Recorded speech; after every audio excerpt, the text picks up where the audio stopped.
भारत का इतिहास, क्या आप सच में इसे जानते हैं या जो हमें बताया गया है वह सिर्फ आधा सच है? क्या अंग्रेज सच में इस देश को सभ्य बनाने आए थे या यह एक सोची समझी चाल थी? एक समय था जब भारत को सोने की चिड़िया कहा जाता था। यहां के बाजार सोना, चांदी, रेशम और हीरो से भरे रहते थे। दुनिया का बड़ा व्यापार भारत से होकर गुजरता था। शहर इतने समृद्ध थे कि उनकी तुलना लंदन जैसे शहरों से की जाती थी। लेकिन फिर सब कुछ बदल गया। साल 1600 एक कंपनी भारत आई, ईस्ट इंडिया कंपनी। नाम व्यापार का था, लेकिन इरादे कुछ और थे। शुरुआत में उन्होंने दोस्ती की, व्यापार किया और खुद को एक साधारण व्यापारी के रूप में पेश किया। लेकिन धीरे धीरे उन्होंने अपनी ताकत बढ़ानी शुरू की। उन्होंने सेना बनाई और भारतीय राजनीति की कमजोरियों को समझ लिया। फिर आया 1757 बैटल ऑफ प्लासी। यह युद्ध मैदान में नहीं बल्कि साजिश में जीता गया। मीर जाफर की गद्दारी और लालच ने पूरी लड़ाई का परिणाम बदल दिया और उसी दिन भारत की गुलामी की नींव रख दी गई। अब अंग्रेज सिर्फ व्यापारी नहीं रहे, वे शासक बन चुके थे। भारत की संपत्ति व्यवस्थित तरीके से बाहर भेजी जाने लगी।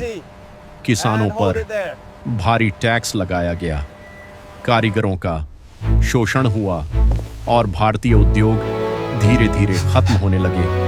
बुनकर जो कभी दुनिया भर में मशहूर थे, आज बर्बादी की कगार पर थे।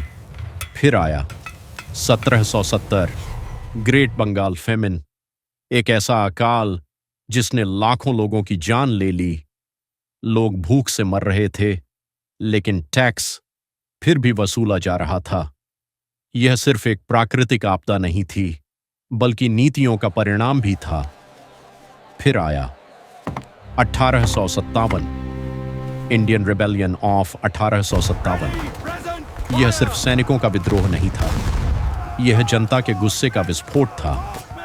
लोग एकजुट हुए, अंग्रेजों के खिलाफ खड़े हुए, लेकिन यह विद्रोह दबा दिया गया।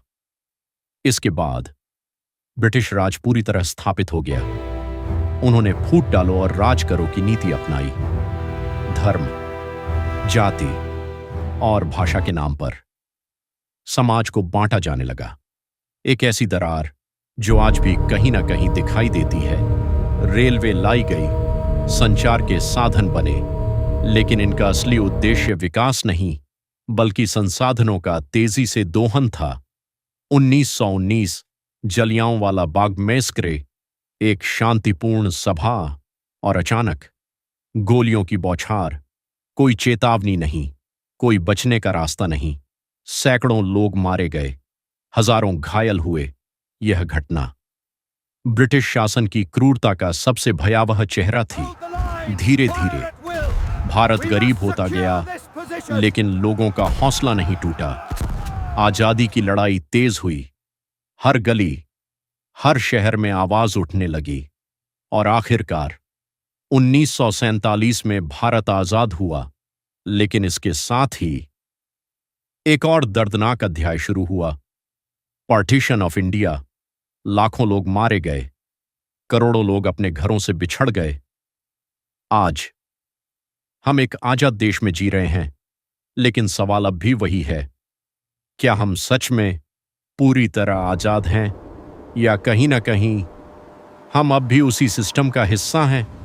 बस मालिक बदल गए हैं। इतिहास सिर्फ बीते हुए समय की कहानी नहीं है, ये एक चेतावनी है। अगर हम बंटे रहेंगे तो हमें फिर से कमजोर किया जा सकता है, लेकिन अगर हम एकजुट रहेंगे तो कोई भी ताकत हमें झुका नहीं सकती। अब सवाल आपसे है, क्या आपको लगता है कि इतिहास का पूरा सच हमें बताया गया है या अभी भी बहुत कुछ छुपा हुआ है? और अगर हां, तो क्या हम उसे जानने के लिए तैयार हैं?